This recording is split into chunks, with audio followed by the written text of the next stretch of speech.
मुख्यमंत्री के प्रधान सलाहकार आईटी, नवाचार, डिजिटल तकनीक एवं गवर्नेंस गोकुल बुटेल ने कहा कि प्रदेश सरकार ने हमेशा तकनीक के प्रयोग को बढ़ावा दिया है और इसी सोच के साथ कार्य करते हुए ई सेवाओं को बढ़ाकर 275 तक पहुंचाया गया है ताकि लोगों को घर बैठे सभी सेवाओं का लाभ उपलब्ध हो सके।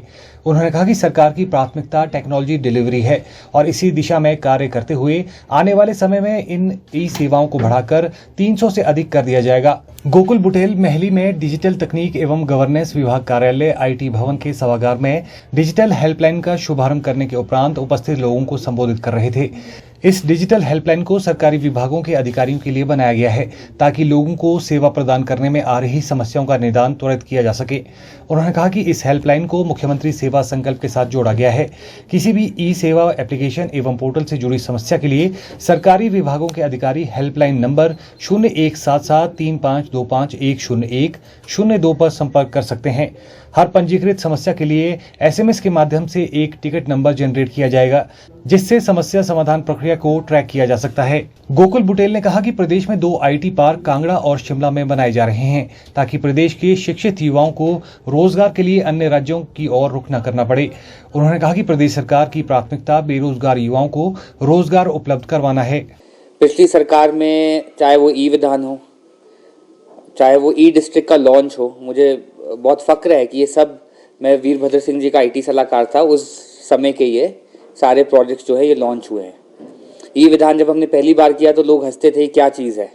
आज जो सेंट्रल विस्टा पार्लियामेंट का बना है वो हमारे ई विधान की लाइनों पे बना है और जो अफसर उस समय में हमारे धर्मेश जी थे जो विधानसभा के डायरेक्टर आईटी हुआ करते थे, उन्होंने पार्लियामेंट को उसमें कंसल्ट किया कि कैसे कैसे इस प्रोजेक्ट को आगे बढ़ाया जाए। तो ये हिमाचल प्रदेश छोटा सा प्रदेश है, इसके लिए बहुत बड़ी फक्र की बात है। पहला जो आज जो लॉन्च किया गया सर्विस, ये जो हेल्पलाइन है, ये आप लोग जो सब फील्ड में हैं ये बहुत ज़रूरी एक हेल्पलाइन है।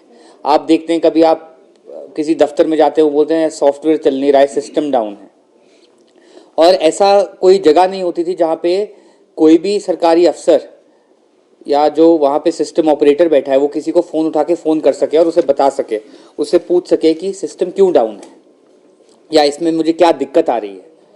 तो ये एक ऐसा लॉन्च किया गया है। बहुत लोगों ने ये भी पूछा है कि ये क्यों सिटीजन्स के लिए ओपन नहीं है, क्योंकि मुख्यमंत्री सेवा संकल्प जो एक हेल्पलाइन चल रही थी, पिछली सरकार ने शुरू की थी, अगर अच्छी चीज़ थी तो इसलिए इस सरकार ने भी इसको कंटिन्यू किया है, तो वो सिटीजन्स के लिए है। तो आज उसका लॉन्च किया गया और इससे मुझे लगता है कि जो हमारे स्पेशली ज़िलों में और तहसीलों में जो दफ्तर हैं इन्हें बहुत इससे मदद मिलेगी और इन द एंड सिटीजन्स को ये जो सर्विसेज है ये मिलेंगी।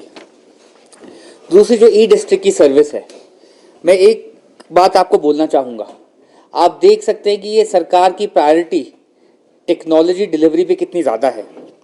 जहाँ 2015 में ये 51 सर्विसेज के साथ शुरू हुआ था और 2022 में 113 में पहुंचा, मतलब 18 से लेकर 22 तक लगभग 40 सर्विसेज इसमें ऐड की गई।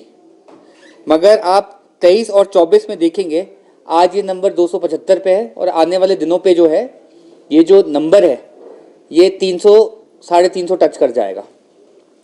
दूसरी बात एक और बताना चाहूँगा, ये नहीं है कि ये सर्विसेज हम दे ही जा रहे हैं, लोग यूज़ नहीं कर रहे हैं। आपको एक और चार्ट नेक्स्ट में आप जाएंगे तो नंबर ऑफ ट्रांजैक्शंस, लगभग 20 लाख ट्रांजैक्शंस इसमें साल की होती हैं, चाहे वो लोकमित्र केंद्र से होती हैं। कई जो टेक सेवी लोग हैं वो खुद ही जाकर, आजकल आप भी जो लोग हैं खुद ही जाकर अपना ऑनलाइन पर्चा निकाल ले रहे हैं, तो वो भी ट्रांजैक्शन इसमें काउंट होती है। और हम यही चाहते हैं कि आने वाले दिनों में यूट्यूब के माध्यम से, आप वेब चैनल्स के माध्यम से, अखबारों के माध्यम से हम इस पर वीडियोज़ बनाएं और लोगों को एजुकेट करें कि आप कैसे कैसे इन सर्विसेज को ले सकते हैं, क्योंकि लगभग ये जो 275 सर्विसेज हैं these are citizen centric services और आधे से ज़्यादा जनता को, इसीलिए हम आपके बीच आए हैं, पता ही नहीं है कि ये सर्विसेज ऑनलाइन है। लोकमित्र केंद्र का हमेशा ऑफकोर्स वो एक बिजनेस है, वो एक पर ट्रांजैक्शन आदमी को पैसा चार्ज करता है, तो वो ट्रांजैक्शन ज़रूर करता है। मगर अगर जो आदमी चाहे वो घर पे भी ये सर्विस यूज़ करके अपने घर के प्रिंटर से ये प्रिंट निकाल सकता है।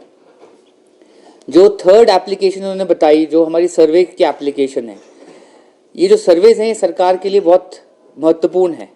सरकार की दिशा दशा, आज हम इलेक्ट्रिकल मीटर्स की सीडिंग किस लिए कर रहे हैं, क्योंकि जब हमारी सरकार बनी थी हमने एक वादा भी किया था, चुनाव में वादा किया था कि बिजली की कुछ यूनिट जो है वो फ्री दी जाएंगी।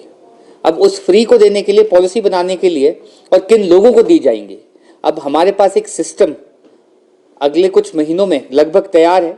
हर एक आदमी का जो सोशल डेमोग्राफी है कि अत्यंत ज़रूरी ये जो चीज़ है ये किसके लिए है, किसकी कितनी कंजम्पशन है, एक घर में कितने मीटर लगे हैं, अगर एक आदमी है जिसने 9 किराएदार रखे हैं, उसी के नाम पे मीटर है, उसको कितनी सब्सिडी दी जानी चाहिए, ताकि जो असली हकदार है सब्सिडी का उसको सब्सिडी मिले, और जो अपनी जेब से पे कर सकता है, जो सक्षम आदमी है वो।